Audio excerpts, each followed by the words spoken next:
What's good, YouTube? Welcome back to the channel. Today we are talking about a game almost 2 full console generations in the making, Kingdom Hearts 3.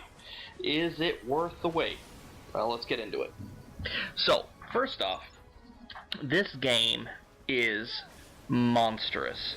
Way, way bigger than the previous titles.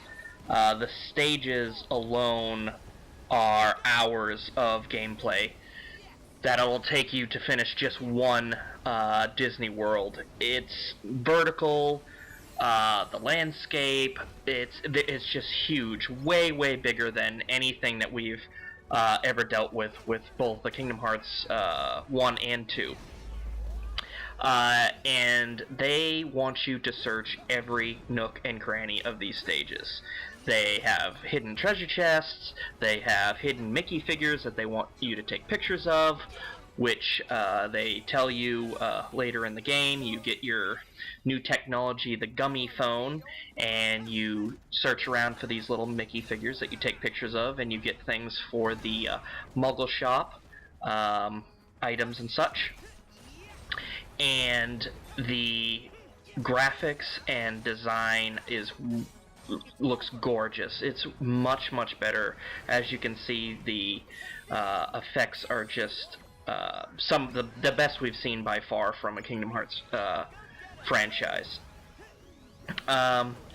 The story is a little bit, it can be confusing if you haven't played any of the mobile games, so like the DS versions, like Dream Drop Distance and Recoded. So there are parts of those stories into this game, and if you haven't played any of the mobile titles, you're gonna have a little bit of a hard time following along with this story. They have so many characters in there that if you haven't played the titles, you're not going to have any clue who they are.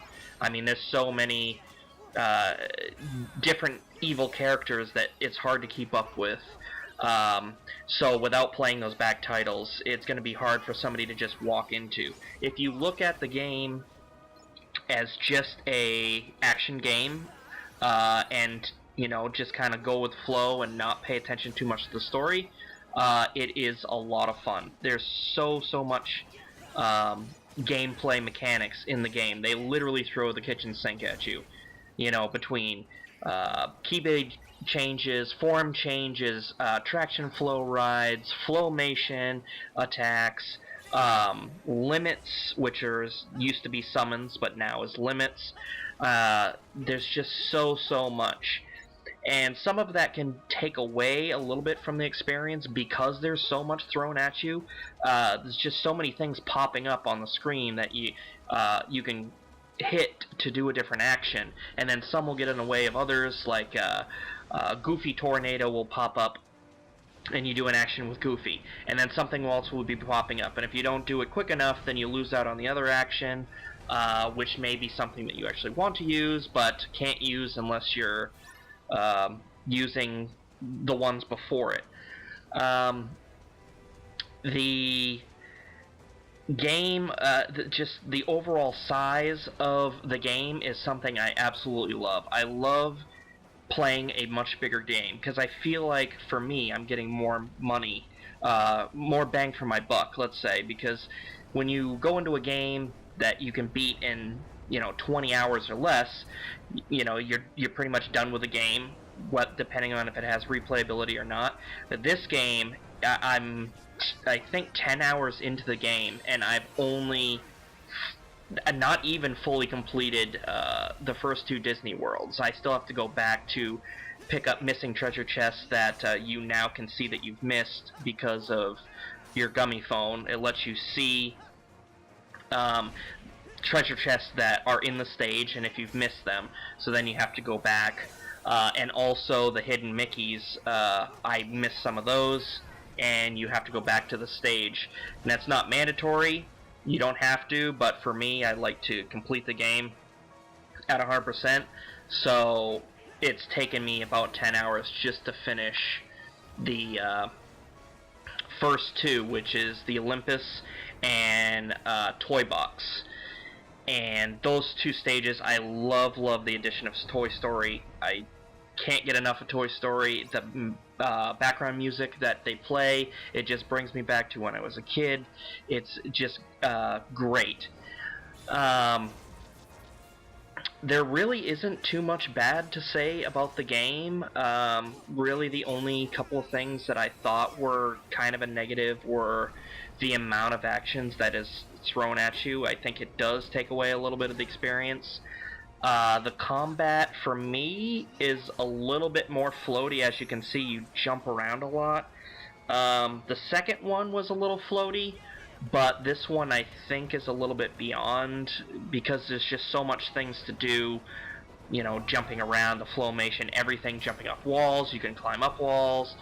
Just in the combat, you're always in the air, and it doesn't feel too grounded, which, you know, to some people might not be a big deal. To me personally, I think it's just a little bit too much. But the only other thing negative that I'd have to say about the game is just the story would be hard for a newbie to the series to just jump into. It's just too hard to follow with the amount of, I mean, there's Ansem, Xemnas, Xehanort, Master Xehanort, young Ansem, like, it's just, like, there's so many, so it's just hard to keep up with. But the gameplay itself is pretty amazing. It's just a lot of fun to play. It's fun to see these characters again after so many years waiting. To me, the console version, or sorry, the mobile versions were nowhere near as good as the console versions to me. So this is a game that I've been waiting for so long, and I'm really glad that it came out, and it's as good as you know, everybody hoped it would be. For me, I can't give it a perfect score only because of the couple things that I didn't think were too great, but I would have to give it a solid 8 out of 10. It's just an amazing game. I recommend this game to anybody who likes the series. And not only that, even if you're a first timer, it's just a fun game. If you're not too much into the story, you will enjoy this game. There is many hours of gameplay to beat this game. It is definitely worth the $60 investment. With all that said, I'm going to let the rest of this gameplay play for you. If you guys like the video, give it a thumbs up, and I'll talk to you guys on the next one. See ya.